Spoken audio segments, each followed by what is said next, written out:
का स्वागत है आप सभी का। मैं हूं आपके साथ शाफनी पटना। बुलेटिन की शुरुआत करेंगे रायपुर से। बड़ी जानकारी, प्रदेश के बीजेपी विधायकों की पीएम से मुलाकात टली है। आपको बता दें, नारायण चौधरी ने इस बात की जानकारी दी है। इस वक्त की बड़ी खबर, अहम जानकारी आपको बता दें, प्रदेश के बीजेपी विधायकों की पीएम से मुलाकात होने वाली थी, जो अब टल चुकी है।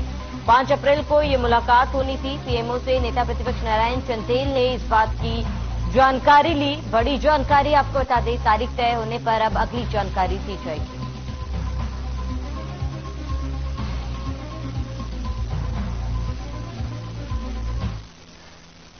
छत्तीसगढ़ में अब केरल की तर्ज पर रबर की खेती की जाएगी। बता दें कि इंदिरा गांधी कृषि विश्वविद्यालय रायपुर और रबर रिसर्च इंस्टीट्यूट कोटायाम के बीच एक अनुबंध हुआ है, जिसके तहत बस्तर में रबर के पौधों का रोपण कर रबर अनुसंधान संस्थान प्रायोगिक तौर पर किया जाएगा।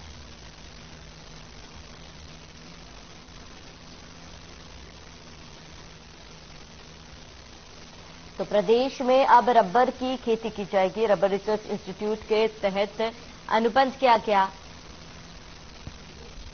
और आपको बता दें कि प्रदेश में अब रबर की खेती की जाएगी। इसको लेकर एक अनुबंध किया गया है। रबर रिसर्च इंस्टीट्यूट के तहत अनुबंध किया गया, जहां बस्तर में अब इसकी खेती की जाएगी।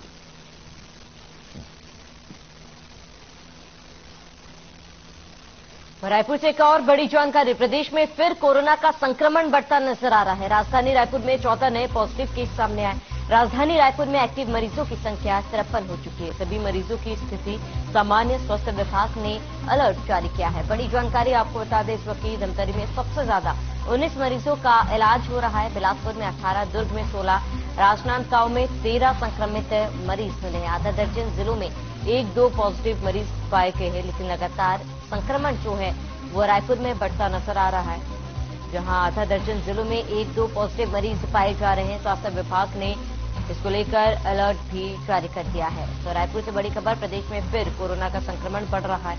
धमतरी में सबसे ज्यादा 19 मरीजों का इलाज हो रहा है। बिलासपुर में 18, दुर्ग में 16, राजनांदगांव में 13 मरीज पाए गए हैं। और वहीं आधा दर्जन से ज्यादा जिलों में 1 या 2 मरीज लगातार पाए जा रहे हैं।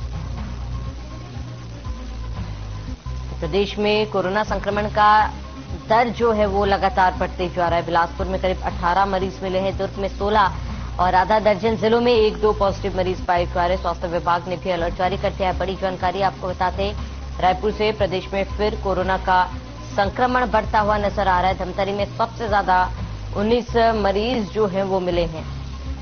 तो आधा दर्जन जिलों में 1-2 पॉजिटिव मरीज पाए गए। तो स्वास्थ्य विभाग ने अलर्ट जारी किया है।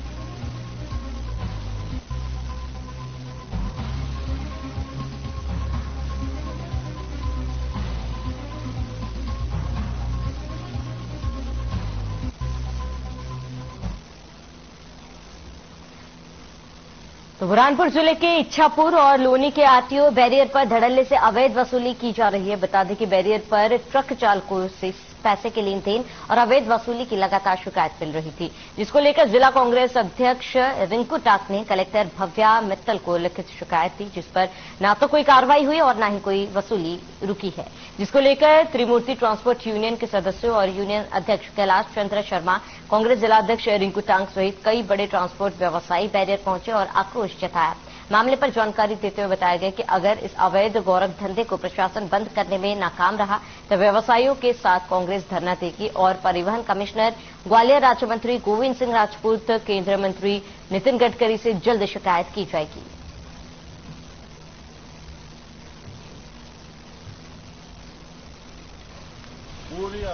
पिपले मंडी पहले पैसे ले रहे थे आपसे, ये अभी पैसे लिए? अभी रिंकू भैया आज पैसे नहीं लिए ना? अभी नहीं लिए ना? हर बार लेते थे ना? अभी रिंकू भैया आया तो पैसे नहीं लिए आपसे? आज फ्री हुआ ना? हमारे दोस्त ने कंप्लेंट 3 बार किया है यहाँ का, और मैंने मुल्ताई का 2 बार किया है। मुल्ताई पे 600 रुपये मैंने दिया था और सीएम हेल्पलाइन को भी किया था, कोई जवाब नहीं दिया था। हमारे से मांगी है 600 रुपये लेते हैं। इसकी कोई रसीद देते हैं आपको? रसीद नहीं देते। आपकी गाड़ी नंबर? हमारी गाड़ी नंबर RG06GB 4317।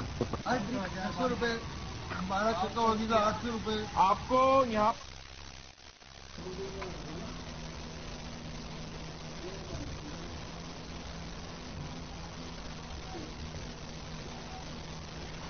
चलिए आगे बढ़ते। बुरहानपुर जिले के खकनार ब्लॉक में ग्राम पंचायत दात पहाड़ी में नाली निर्माण को लेकर कोरा भ्रष्टाचार सामने आया है। ग्रामीणों का कहना है कि बारिश के समय में रोड से बहकर पानी घरों में घुसता है, इसीलिए ग्राम सभा में नाली निर्माण की घोषणा की गई थी, लेकिन आज तक नाली नहीं बनी और सरपंच सचिव ने 2022 में नाली निर्माण को लेकर जेसीबी से खुदाई भी करवा दी थी, जिसके लिए 3 लाख रुपए की राशि स्वीकृत की गई थी, लेकिन सरपंच सचिव ने कागजों पर नाली निर्माण करवा दिया और जेसीबी से खुदा हुआ गड्ढा वापस भर दिया गया, लेकिन अभी तक नाली नहीं बन पाई है। इसके बारे में बीजेपी नेता जिला मंडल महामंत्री ओम चौकसे द्वारा जनपद पंचायत के सीईओ और जिला पंचायत के सीईओ को भी लिखित में ग्रामीणों ने शिकायत दी थी, लेकिन आज तक जांच कर उचित कार्रवाई नहीं हो पाई।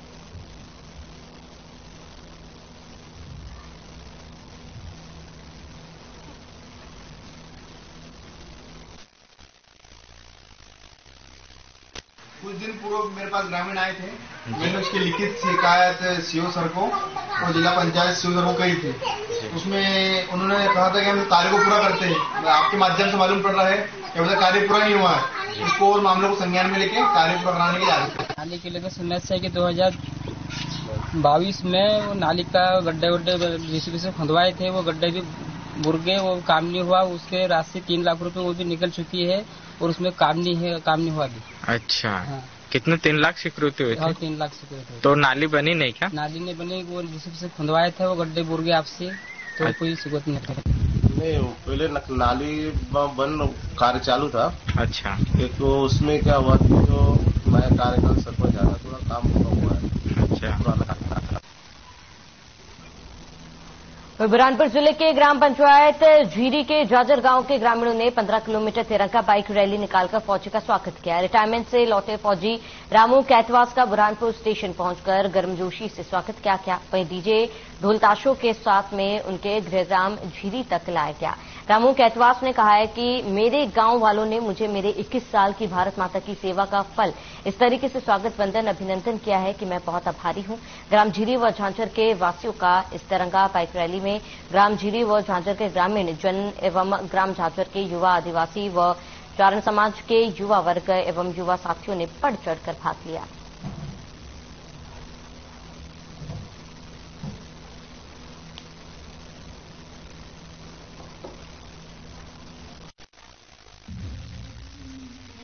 देखिए, मैं 2002 में 4 सितंबर को भर्ती हुआ था। उसके बाद इंदौर ट्रेनिंग सेंटर में ज्वाइनिंग लेकर के दिल्ली ट्रेनिंग किया। उसके बाद मेरी पोस्टिंग पंजाब बॉर्डर पर, बंगाल बॉर्डर पर, उसके बाद में सीआई बेस में रही, जहाँ इन मिलिटेंसी एरिया वहाँ पर। इलेक्शन ड्यूटी में मैं रहा यूपी में, बिहार में और अमरनाथ यात्रा में भी रही हमारी बटालियन एक साथ। तो इस तरह से मतलब पूरा कहीं 3 साल कहीं 4 साल इस तरह का टर्नओवर मिला करते। नेपानगर वन परिक्षेत्र के घाघरला के जंगलों में अतिक्रमण की नियत से जा रहे 13 आरोपियों को वन विभाग के अमले ने धर दबोचा। आरोपियों के कब्जे से 3 कमान और कुल्हाड़ी सहित 4 पहिया वाहन जब्त किया गया। वहीं जांच के दौरान वन विभाग को वन्य जीव पोंगोलिन के अवशेष भी मिले हैं। बता दें कि पकड़े गए सभी आरोपी बड़वानी जिले के हैं, निवासी हैं और आरोपियों के विरुद्ध वन अधिकारी अधिनियम और वन्य जीव संरक्षण अधिनियम की धाराओं के तहत प्रकरण दर्ज कर न्यायालय में पेश किया गया, जहां से सभी आरोपियों का जेल वारंट जारी कर खंडवा जेल भेज दिया गया।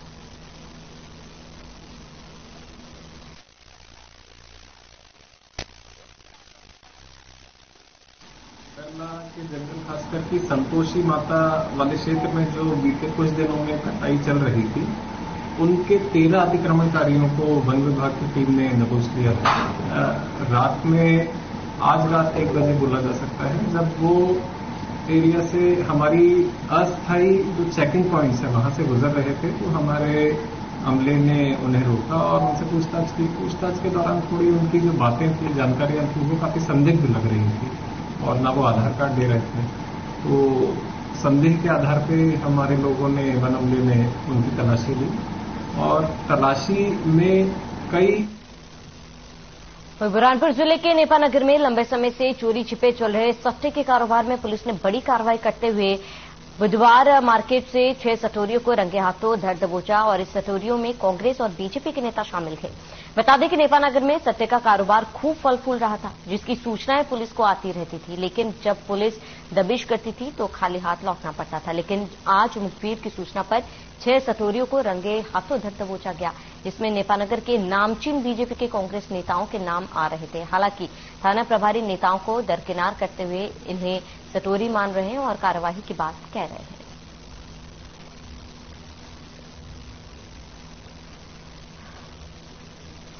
तो पुलिस की सटोरियों पर बड़ी कार्रवाई देखी गई, जहां पर पुलिस ने करीब 6 सटोरियों को रंगे हाथों धर दबोचा। कई नेताओं के शामिल होने की भी आशंका है। फिलहाल जांच पड़ताल की जा रही। जो सटोरिये पकड़े गए उनसे भी पुलिस फिलहाल पूछताछ कर रही है और इस गोरख धंधे में कौन कौन शामिल है इसका पता लगाने में पुलिस जुटी हुई है।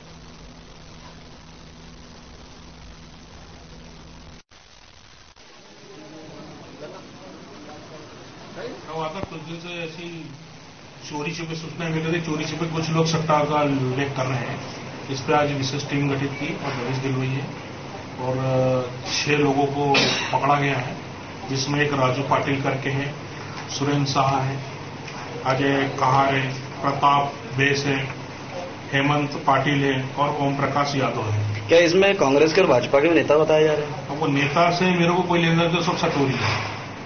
आपके द्वारा क्या ठोस कार्रवाई की जाएगी? इनके खिलाफ लगता है कि तो बुरहानपुर के निर्दलीय विधायक ठाकुर सुरेंद्र सिंह ने अपने निवास पर प्रेस वार्ता कर कांग्रेस संगठन की नई नियुक्ति के संबंध में जानकारी दी। इसी के साथ ठाकुर सुरेंद्र सिंह ने बताया कि आने वाले विधानसभा चुनाव को देखते हुए कांग्रेस के प्रदेश अध्यक्ष कमलनाथ के निर्देशन पर यह नियुक्तियां की गई है। इस दौरान मीडिया ने कांग्रेस के प्रदेश महासचिव अजय रघुवंशी और विधायक शेरा भैया यानी कि मामा भांजे का तालमेल क्यों नहीं बैठ रहा है, एक होने का प्रयास किया गया लेकिन एक नहीं हो पाए। तो इस सवाल को लेकर विधायक शेरा ने कहा है कि आपको लगता है कि हमारा तालमेल नहीं बैठता है, लेकिन हमारे अंदर से बहुत प्यार है, हम सब एक हैं।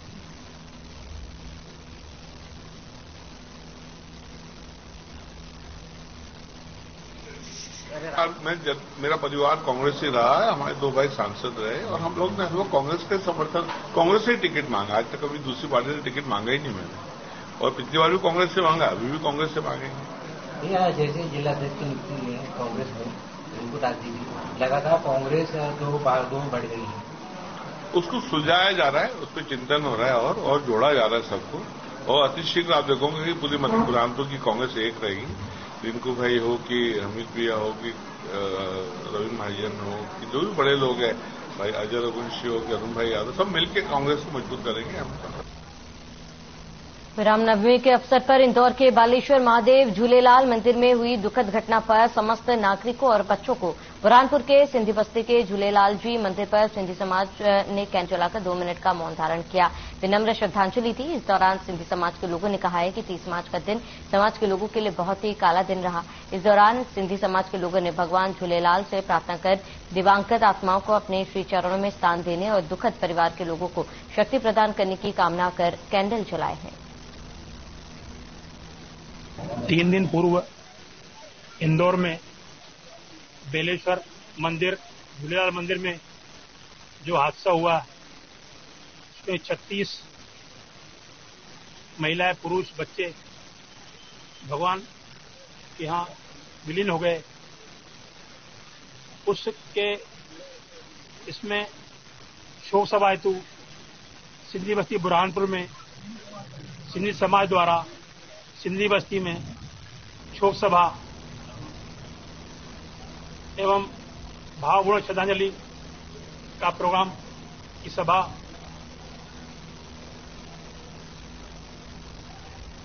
हृदय विदारक दृश्य था उस दिन।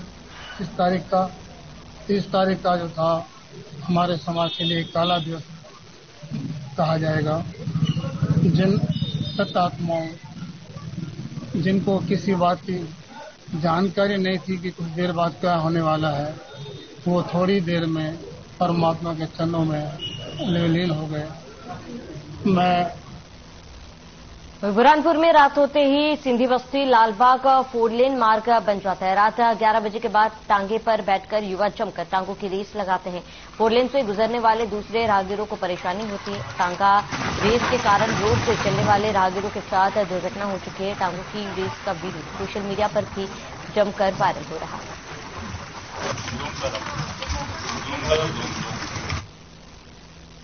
तो टांगों की रेस के कारण लगातार कई हादसे भी हो चुके हैं। सोशल मीडिया पर एक वीडियो भी वायरल हो रहा है जहां पर टांगे के बीच में रेस जो है लगाते हुए दिख रहे हैं। देर रात को ये रेस रोज लगाया जाता है, लेकिन जो आसपास राहगीर हैं उन्हें काफी परेशानियों का सामना करना पड़ता है। कई बार इसको लेकर हादसे भी हो चुके हैं, लेकिन इसके बावजूद भी कोई कार्रवाई नहीं की जा रही।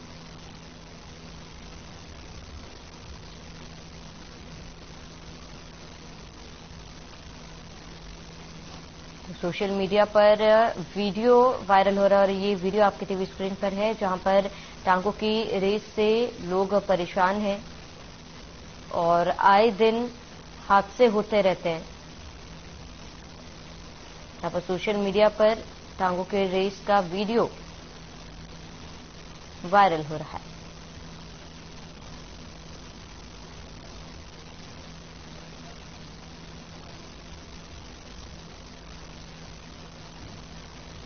तो सीएम भूपेश बघेल ने बीजेपी पर निशाना साधते हुए पूछा कि बीजेपी को बताना चाहिए कि अडानी का मामला क्या है।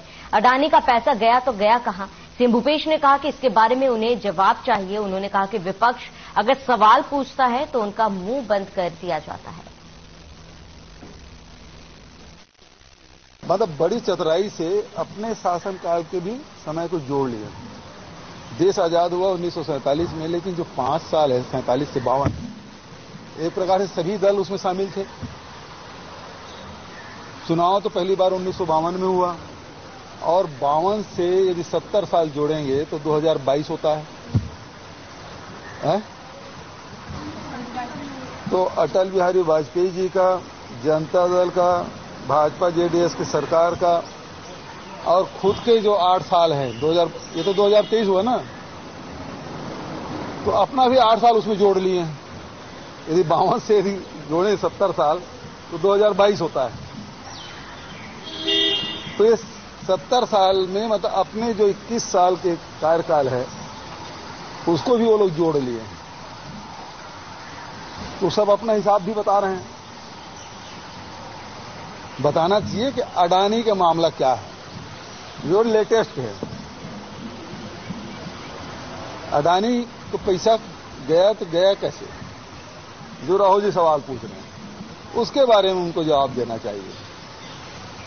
जो नहीं है वो इन सवालों को क्या जवाब देंगे? आज दुनिया में जवाहरलाल नेहरू जी नहीं है, शास्त्री जी नहीं है, इंदिरा जी नहीं है, राजीव जी नहीं। सीएम भूपेश बघेल ने भारतीय जनता पार्टी का जमकर घेराव किया और कहा कि चुनाव नजदीक आ रहे हैं तो बीजेपी के नेताओं को प्रधानमंत्री याद आ रहे हैं। बीजेपी नेता पीएम से मिलने 5 तारीख को दिल्ली जा रहे हैं। 4 साल में बीजेपी को सूट नहीं थी। छत्तीसगढ़ के हितों के बारे में बीजेपी के लोगों ने कभी चर्चा नहीं की और अब 20 क्विंटल धान खरीदने का फैसला छत्तीसगढ़ सरकार ने किया तो उसे रोकने के लिए बीजेपी नेता पीएम से मिलने जा रहे हैं। भारतीय जनता पार्टी के लोग, यहाँ के विधायक लोग प्रधानमंत्री से मिलने जा रहे हैं 5 तारीख को। मतलब 4.5 साल उनको छत्तीसगढ़ की सुध आई नहीं। अब चुनाव नजदीक आ रहा है तब वो दिल्ली जा रहे हैं प्रधानमंत्री से मिलने, क्योंकि छत्तीसगढ़ के हितों के बारे में कभी भारतीय जनता पार्टी के लोगों ने चर्चा नहीं की। जब हमारा चावल नहीं ले रहे थे तब मैंने कहा था कि चलो, तब नहीं गए। अब क्या वो 20 क्विंटल धान खरीदने का जो फैसला छत्तीसगढ़ सरकार ने किया है उसे कैसे रोकना है, इसलिए जा रहे हैं क्या? जो या फिर अभी सर्वे करा रहे हैं गरीब लोगों का आवास, जो जनगणना के कारण भारत सरकार ने जनगणना नहीं कराया, आर्थिक सर्वेक्षण नहीं कराया और उस कारण से वंचित जो लोग हैं उसको आवास मिले, इसके लिए जो सर्वे शुरू किए हैं 1 अप्रैल से, उसके विरोध में जा रहे हैं। या आरक्षण जो राज्यपाल के यहाँ राजभवन में अटका हुआ है उसे और कैसे रोका जा सकता है, इसी बारे में चर्चा करने जा रहे हैं। छत्तीसगढ़ के हितों के बारे में चर्चा करने तो नहीं जा रहे हैं। यदि गए होते तो बहुत सारे मुद्दे थे। हमने जो कोयले की जो लेवी है 4100 करोड़ भारत सरकार के पास रुका हुआ है, या रॉयल्टी अभी तक के लगातार 2014 के बाद एक बार भी नहीं बढ़ा है, उसके बारे में कितने बार उन लोगों से कहा। जीएसटी का पैसा है, सेंट्रल एक्साइज का पैसा है, उसके लिए ये लोग जा नहीं रहे हैं। ये केवल जो छत्तीसगढ़ की जनता के लिए, चाहे किसान हो, मजदूर हो, आदिवासी हो, युवा हो, व्यापारी हो, इसके लिए जो हमने फैसला किया है उसे कैसे रोकें, शायद इसलिए जा रहा है। दूसरी बात यह है कि आजकल एक वीडियो आजकल जारी हुआ है जिसमें 70 साल में कांग्रेस ने कितना भ्रष्टाचार किया। छत्तीसगढ़ के जशपुर जिले में पहाड़ी कोरवा दंपति की भूख से मौत हो गई थी, जिसके लिए नेता प्रतिपक्ष नारायण चंदेल ने छत्तीसगढ़ की कांग्रेस सरकार को जिम्मेदार ठहराया और क्या कहा, आइए सुनाते हैं। जशपुर जिले के बगीचा थाना के अंतर्गत एक पहाड़ी कोरवा दंपत्ति ने अपने 2 मासूम बच्चों के साथ रोजगार के अभाव में और भूख के कारण फांसी पर झूलकर अपनी की लीला समाप्त कर दी। यह अत्यंत ही छत्तीसगढ़ की कांग्रेस सरकार के लिए शर्मनाक है, लज्जाजनक। किसी भी सरकार की पहली प्राथमिकता होती है कि वे अपने नागरिकों को भय और भूख से मुक्त रखें, लेकिन दुर्भाग्य है यहां के हमारे पहाड़ी कोरवा आदिवासी भाई, यहां पर रोजगार नहीं है और भूख के कारण खाद्यान्न उनको नहीं मिल पा रहा है। जशपुर जिले के बगीचा थाना क्षेत्र के अंतर्गत ग्राम सांबरबार में सामूहिक आत्महत्या को लेकर बीजेपी के प्रदेश अध्यक्ष अरुण साव ने एक 6 दिवसीय जांच समिति का गठन किया है। यह समिति संबंधित स्थानों का शीघ्र दौरा कर इस घटना से संबंधित तथ्यों का अन्वेषण पर अपनी रिपोर्ट पार्टी को सौंपेगी। बताते हैं कि समिति के सदस्य नारायण चंदेल, नेता प्रतिपक्ष रामविचार नेताम, पूर्व सांसद कृष्ण कुमार राय, प्रदेश सदस्य संजय श्रीवास्तव, संभागीय प्रभारी सरगुजा कृष्ण कुमार राय, प्रदेश कार्य समिति सदस्य सुनील गुप्ता, जिलाध्यक्ष जशपुर, जिला पंचायत अध्यक्ष जशपुर शामिल है।